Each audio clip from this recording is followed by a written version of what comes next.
Tama mo. Parang ano eh. Putsop mga kawapo.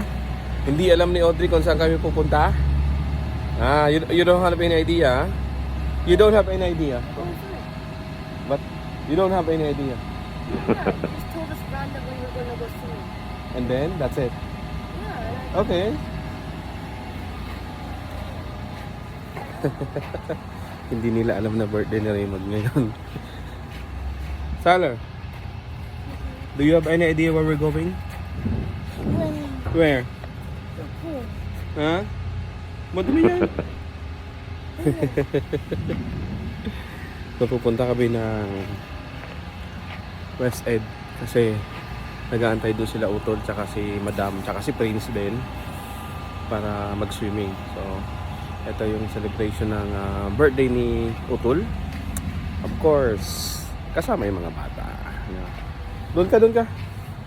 Kaso nga lang galing kami sa part-time. Galing kami sa racket side hustle namin. Kaya ayun, medyo late kami. Nag-aantay na nga sila dun eh. Come on!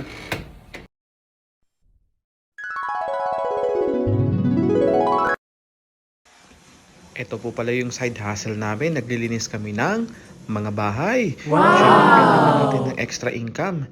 Hindi pwedeng paupo-upo lang o patambay-tambay lang. Walang mangyayari sa atin. Ang dami natin babayaran. At ang daming utang. Dito po sa Canada, pag wala kang utang, hindi ka tao. Ayan po, so talagang pinag-iigihan namin mag-asawa yung pag-side hustle namin. 6.5 hours later. Woohoo!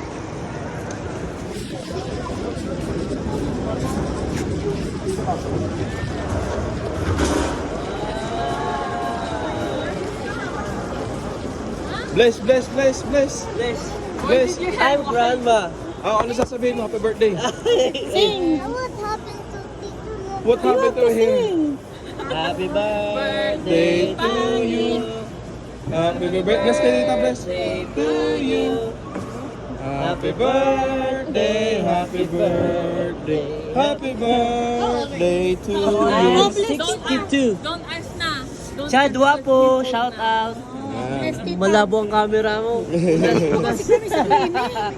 Sa south side po yung clinic. After nga namin magkonting marites, dumiretso na kami sa water park kasi excited na tong mga bata. Langoy na sila. Siyempre, kailangan yung entrance at libre yan ni Madam and Momon TV. Thank you very much for the free swimming lesson. At ayun nandun pala kami sa TV eh. Kaso nga lang yung cellphone ko talaga mahina na. Kailangan na nito ng kapalit ng iPhone 16 Pro Max sa September.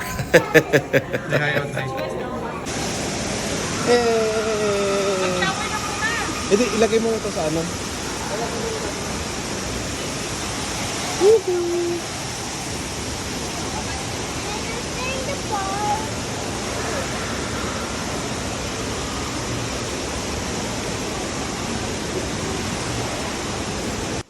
Pag pumapasok ka nga dito, hindi nakakasawa kasi ang ganda ng slides nila.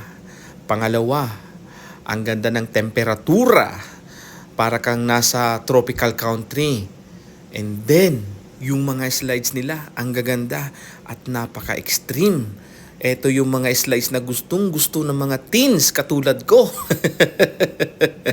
Siyempre, doon lang tayo sa mga pambata. Kasi siyempre, yung mga bata ayaw din nila sa mga extreme. Hindi pa daw sila handa. Tapos siyempre, yung mga views, di ba? And then, yung wave ng pool, napakalaki at warm yung water nila. Tapos din, pwede kang uminom pala dito. Yun ang maganda rin doon. Order ka dyan sa may bar nila, tapos chill ka lang. And then, lasing ka na sa gilid, suka ka sa gilid. Ayan. Ayan. Birthday boy. Happy birthday to you.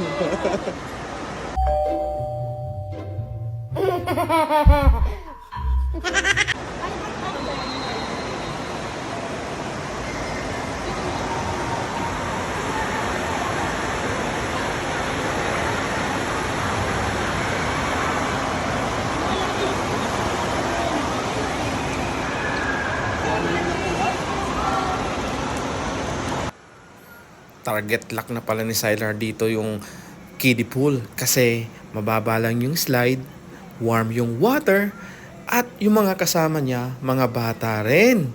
So kailangan yung mga bata dito may nagbabantay parati, bawal po silang iwan mag-isa. Tapos yung nakikita nyo po yan, ang ganda ng zipline at ang haba rin. Kaso nga lang may bayad po siya pag nag-zipline kayo. Yun nga lang wala kaming pera eh. Next time na lang. Basta importante nag-i-enjoy si Sylar sa kanyang pag-swimming. At oo nga pala, sa mga hindi po nakakaalam, bawal po yung mag-take ng video pag nandun ka sa gitna. Kasi papaalisin po kayo. Kanina kasi nakalimutan ko na dala ko yung cellphone kaso nga lang tumatakbo si Sylar. So, ang nangyari, pinaalis po ako sa gitna. Pero hindi naman ako nagkumukuha ng video. Pero may hawak ako na cellphone. Pero ayun na nga, si Sylar talagang nag-i-enjoy. Feeling niya nasa dagat talaga siya eh.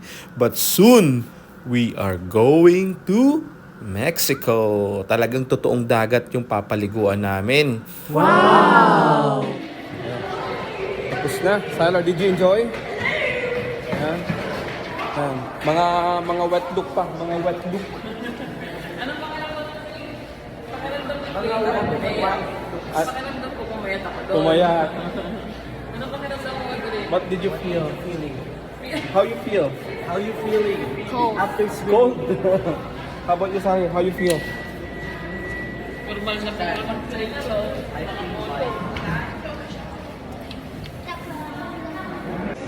Bakit? Iwan mo.